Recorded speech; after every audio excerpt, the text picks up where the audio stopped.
Seguimos en Dinámica Económica, comenzamos con Fran Aristi sobre seguridad social, estamos trabajando, bueno, hablando sobre la parte que tiene que ver con el dinero acumulado por el seguro de riesgos laborales.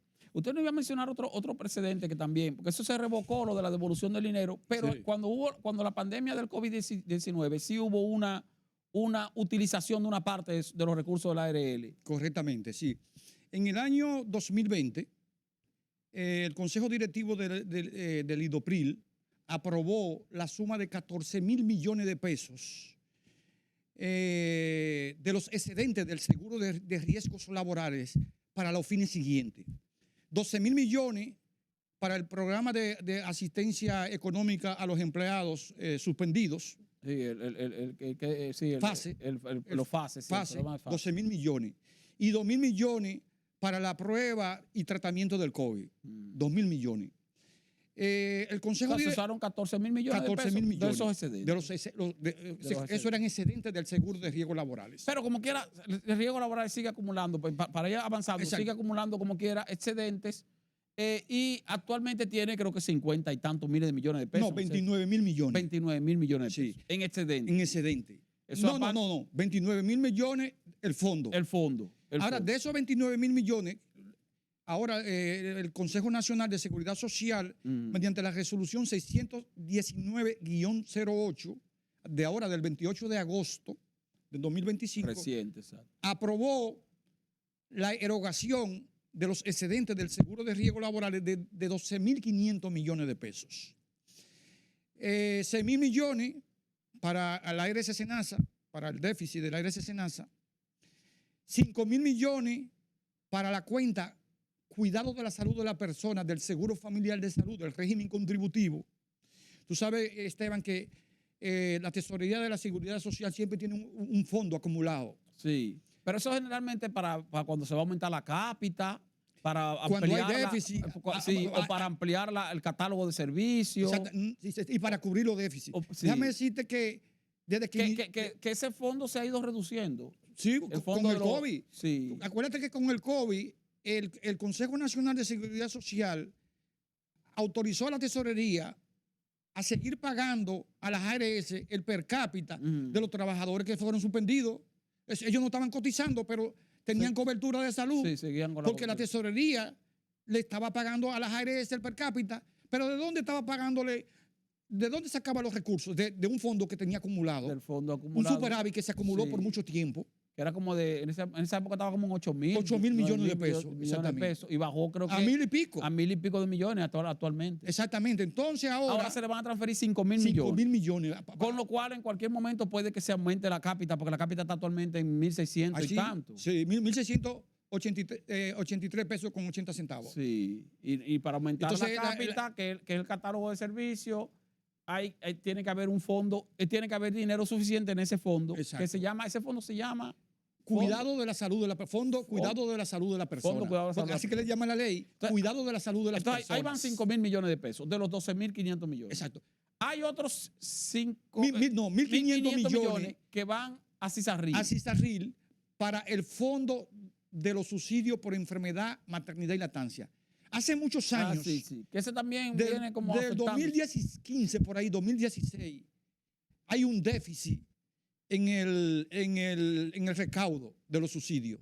Es decir, lo que recauda mensualmente la CISARRIL no es suficiente para pagar los subsidios a los trabajadores por enfermedad, maternidad y lactancia. Sí. De ahí que sale el asunto que le pagan, por ejemplo, algo que saben mucho las mujeres, las madres empleadas, que de ahí que sale el subsidio de lactancia materna, que le dan un año de una proporción de su salario durante un año cuando dan a luz las madres que cotizan a la seguridad social. Sí, las madres que devengan hasta un salario mínimo reciben el 33% de su salario durante un año.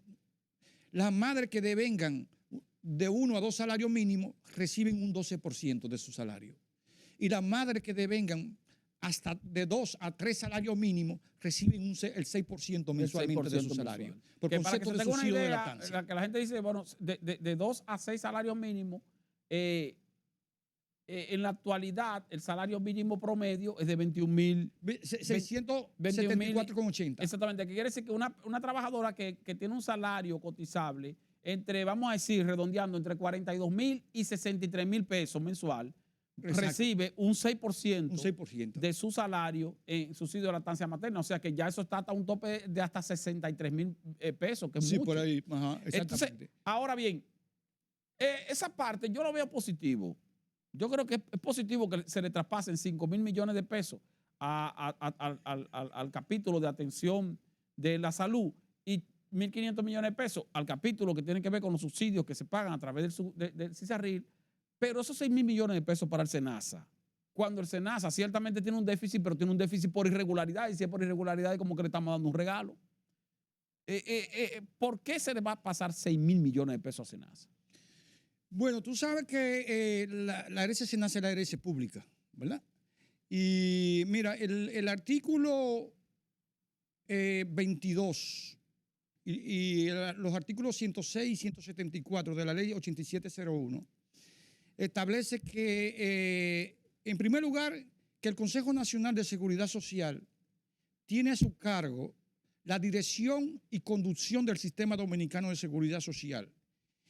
Velar por el equilibrio financiero del Sistema Dominicano de Seguridad Social y de sus instituciones. Y también garantizar las prestaciones a los afiliados. Eso es una prerrogativa del Consejo Nacional de Seguridad Social, una atribución del Consejo, una responsabilidad del Consejo Nacional de Seguridad Social. Pero me voy aún más lejos. Los artículos 106 y 174 establecen que el Estado Dominicano, a través del Consejo Nacional de Seguridad Social, es el garante final del adecuado funcionamiento del sistema previsional, pensiones, y del seguro familiar de salud. Y que, oye, tiene la responsabilidad inalienable de garantizar a los afiliados las prestaciones que establece la ley 8701. Tiene la responsabilidad de garantizarla y que tiene que tomar todas las medidas necesarias con el objeto de cumplir con ese objetivo. Ahora, como se está utilizando dinero que en términos prácticos y en términos reales fue aportado para el seguro de riesgos laborales, pero fue aportado por los empleadores, que son los empresarios, y ahora se está utilizando para cubrir un déficit del SENASA por un asunto de mala administración del SENASA o por deficiencia o por corrupción, que en el peor de los casos, quizás los que deberían estar más interesados en que haya algún tipo de depuración y de que haya justicia en lo que ha ocurrido con SENASA deberían ser el sector empresarial. Porque ahora se está utilizando dinero aportado por el sector empresarial para sanear a SENASA. Para cubrir el déficit del SENASA. Sí, porque es un aporte del sector empresarial. Digamos que también del sector público, porque una tercera parte de ese dinero lo aporta el sector público a través de la cotización de sus empleados, que representa más o menos un tercio de los empleados que cotizan a la Seguridad Social. Pero el sector privado debería ser el primero en decir, para tu momento, como se está utilizando dinero que yo aporté y que a mí no me lo van a devolver porque la resolución del 2010 la echaron para atrás. Entonces, bueno, con dinero que yo aporté van a sanear una institución donde hubo corrupción, pues entonces tiene que haber consecuencias. Digo, eso es lo que uno interpreta. Sí, naturalmente. Que debería ser. Naturalmente, sí, naturalmente. Por eso está la Cámara de Cuentas y la CISARRIL y el PECA auditando a la herencia SENASA. Debe de haber consecuencias. Debe de haber consecuencias. Debe de haber consecuencias. Hay una situación, estamos hablando de un déficit de más de 3,000 millones de pesos que se produjo de repente, porque tú calculabas hasta el 2023, todavía tú no veías un déficit, tú veías situaciones, pero en el 2024, señores, fue un asunto escandaloso. Uno dice, porque es otra cosa, lo que estábamos mencionando al principio del programa, Aristi, ya que nos queda un minuto nada más, que la situación alarmante de este déficit y de esta situación de unos contratos exuberantes es un asunto reciente. O sea, en el pasado no se conocían de ese tipo de escándalos. Tal vez escándalos de esa naturaleza. Los contratos tal vez eran un poco más moderados. Parece que hubo un aumento de esos contratos exagerados en los últimos 2 años, pudiera decirse. Exactamente. Y no solo eso, porque es probable. Mira, por ejemplo, el SENASA contrata a los hospitales del Servicio Nacional de Salud normalmente por un per cápita. Sí. Pero un per cápita razonable. Un per cápita razonable. El problema es, hay que revisar esos contratos para ver si esos contratos eran lesivos, dañinos para el SENASA. ¿Entiendes? Exactamente. Eso es lo que hay que revisar. Porque no es que es ilegal la contratación mediante un per cápita. No es que es ilegal la contratación mediante un paquete. Con la forma de pago mediante un paquete. La forma de contratación no es ilegal. No es Ahora, ilegal. eso tiene que estar previamente amparado en algún tipo de estudio de factibilidad o de atención promedio. Correctamente. De ese tipo de situaciones. Y tal vez que también no haya vínculos o algún tipo de complicidad entre sectores, porque de todas maneras estamos hablando entre, bueno, tú tienes en el SENASA alguien que es médico, que administra SENASA, pero entonces los médicos también trabajan con los centros médicos, con las clínicas privadas, con los hospitales, o sea que como quiera que sea, estamos hablando de gente vinculada, directa o indirectamente. Entonces ese tipo de vinculación también hay que vigilarla, porque estamos hablando de recursos del Estado o recursos de los contribuyentes. Pero bueno, Fran, hemos llegado al final del programa. En esta ocasión, quizás tendríamos la posibilidad de invitarte para que a ver si viene la semana que viene, para que hablemos también de pensiones, porque no tratamos el tema de pensiones. De acuerdo. Eso bien pudiera ser factible. Pero ustedes, amables televidentes, les invitamos a continuar con la programación de RNN, Canal 27, RNN2, Canal 67. Nuestro canal de YouTube también, Dinámica Económica, y como siempre, cada sábado a esta misma hora, por este mismo canal. Si Jairo Severino no viene con tiempo, vamos a traer a Fran Aristi nuevamente la semana que viene, pero para hablar básicamente de pensiones, porque ahora nos enfocamos mucho en lo que tiene que ver con salud. Hasta la próxima.